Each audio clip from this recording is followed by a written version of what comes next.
Welcome to the Brunswick Beat. Brunswick County's only television news show brought to you by the Brunswick Beacon. I'm Rachel Johnson. And I'm Stacy Manning.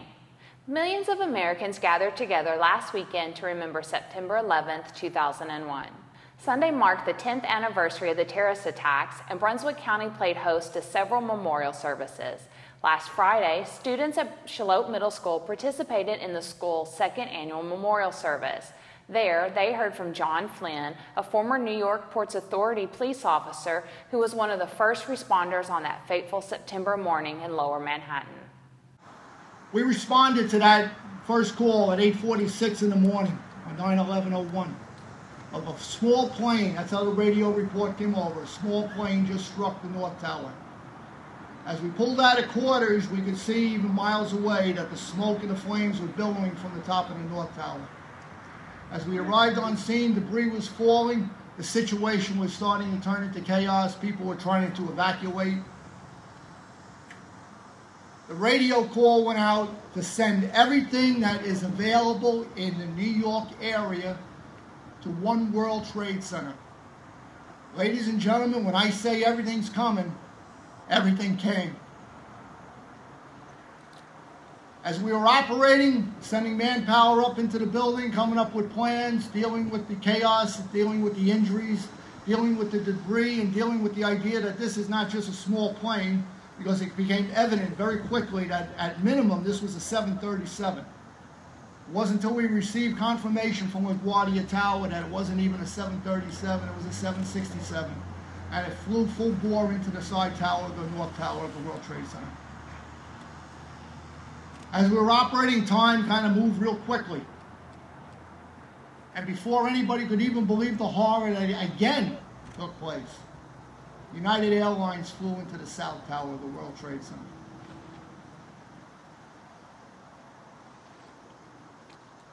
On Sunday, 10 years to the date America was attacked, a group of retired New York firefighters gathered together to remember their fallen brethren at their annual memorial service. The FDNY Carolina Retirees Association hosted their event at Brunswick Community College.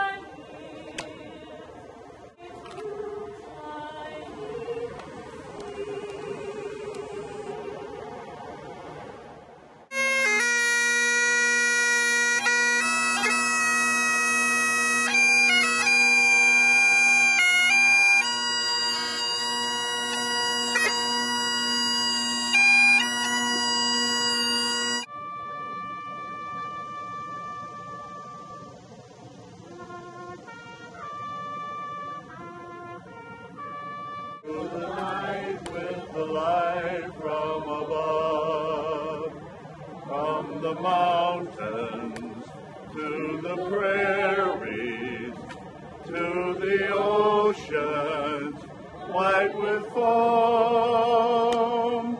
God bless America, my home sweet home. God bless America, my home sweet home. It goes by the codename Project Soccer, and a recent resolution approved by commissioners shed some light on the venture. Described as a manufacturing facility, Project Soccer could invest $340 million in Brunswick County and employ at least 900 people when it is fully operational. State law allows public boards to discuss economic incentives in closed session, but any action on the matter must be taken in open session. Commissioners have met in closed session at least 4 times this year to discuss potential Project Soccer incentives. Former Brunswick County Sheriff Ronald Hewitt has been accused of raising his fist and threatening a man at Jones Ford, where Hewitt is employed as a salesman. Hewitt denies the allegations. 20-year-old Robert Miller was test driving a vehicle and told police he was late returning the vehicle but did not have a number to reach the dealership. Miller said Hewitt threatened him when he returned the car. Hewitt told police that this is the 3rd or 4th time Miller has taken a vehicle on a joyride. No charges had been filed at the taping of this program. Members of the State Social Services Commission have appointed 2 members to the Brunswick County DSS Board, but not the 2 members endorsed by county commissioners. At their last meeting, commissioners endorsed Dean Walters and Sue Carroll for the 2 vacant positions on the board. But after the State DSS Commission convened last week, they selected 2 other people. One was Tina Jackson, who just resigned from the DSS board on August 25th. The other was David Grimes, an attorney from Sunset Beach. Jackson did not respond to the Beacon's request for comment to determine if she planned to accept the appointment. Traffic court is up and running again in Brunswick County. It had been on hold since April when Judge Jerry Jolly issued an administrative order halting the program created by DA John David. Though state Supreme Court justices have agreed to hear the matter October 18th in Raleigh, the program has been reinstated in the meantime. The next traffic court date will be September 21st.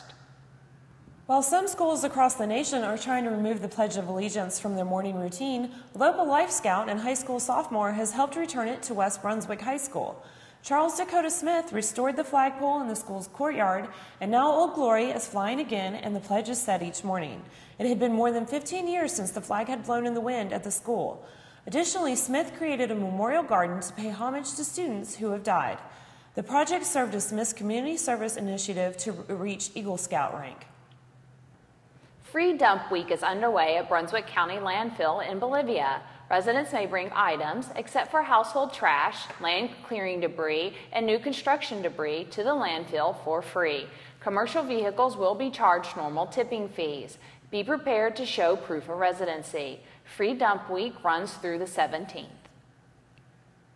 2 local suspects have been arrested on drug trafficking charges.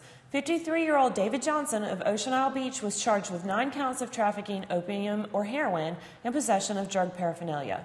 Richard Todd, 48, of Charlotte, was charged with 4 counts of trafficking opium or heroin, maintaining a dwelling to keep a controlled substance, and possession of drug paraphernalia.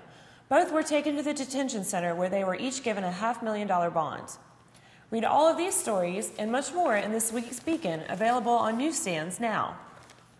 Hi, I'm Stacy Manning, Managing Editor of the Brunswick Beacon. Did you get engaged recently or married? Have you celebrated a milestone anniversary? Or did you have a baby? How about letting us share the news with our readers? You can email your social news to me at editor@brunswickbeacon.com, or you can log on to our website at www.brunswickbeacon.com. Look for the Submit News icon near the top right-hand corner of the page. Deadlines are noon each Friday.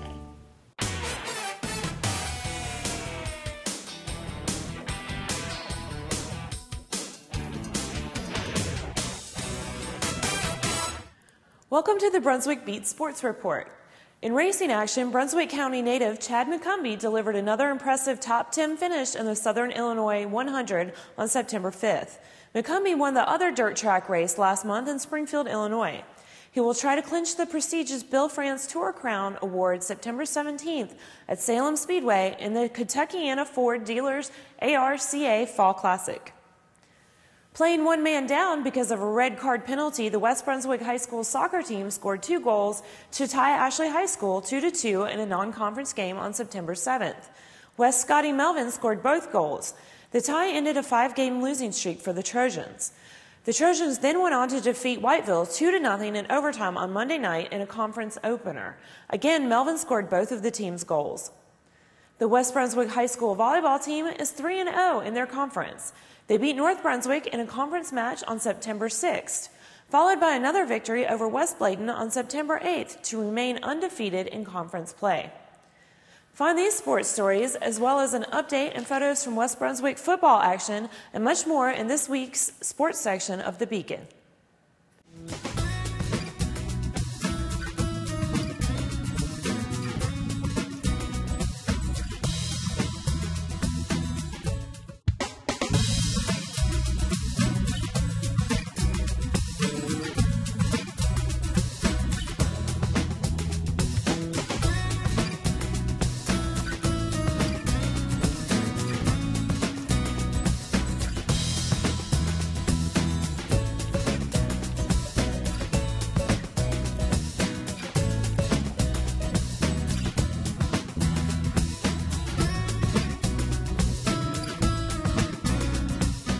Hi, I'm Stacy Manning, Managing Editor of the Brunswick Beacon. Do you have a community event you'd like to tell our community about? You can email it to me at editor@brunswickbeacon.com, or you can log on to our website at www.brunswickbeacon.com. Look for the Submit News icon near the top right-hand corner of the page. Deadlines are noon each Friday.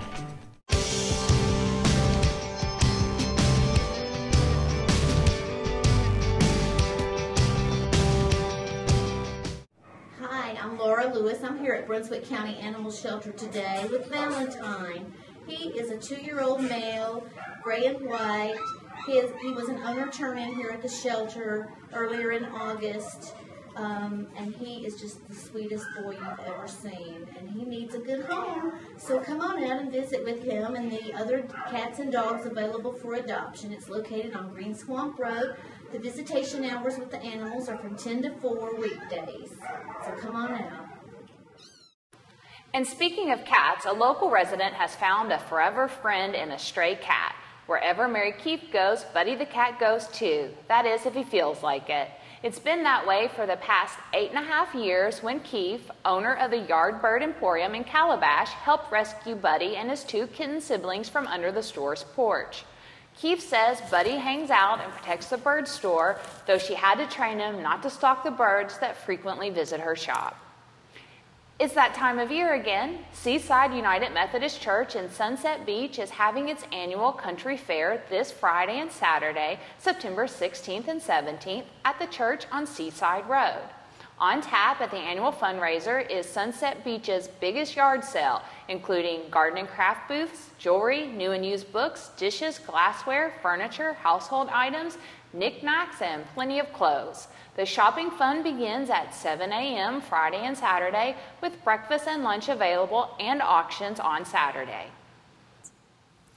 It's just another day on the farm for one Brunswick County family. W.W. Grissett Farm tends to more than 80 acres of tobacco throughout the Brunswick County. The process begins in February and is relentless until mid to late October. Find out what an ordinary day is like for the Grissett family and why they are in the fields between 3 and 4 a.m. in this week's Brunswick Beacon. That's all the time we have for tonight, but you can read about all these stories and much more in this week's Beacon. If you know of a story or a person you'd like to see featured on Brunswick Beat, email us at brunswickbeat@brunswickbeacon.com, look us up on Facebook under Brunswick Beacon, or follow us on Twitter at Brunswick Beacon. Thank you for joining us, and don't forget to tune in next week for a brand new edition of Brunswick Beat, Brunswick County's only television news show. Tonight's Beacon shines on September 11th remembrances from around the county.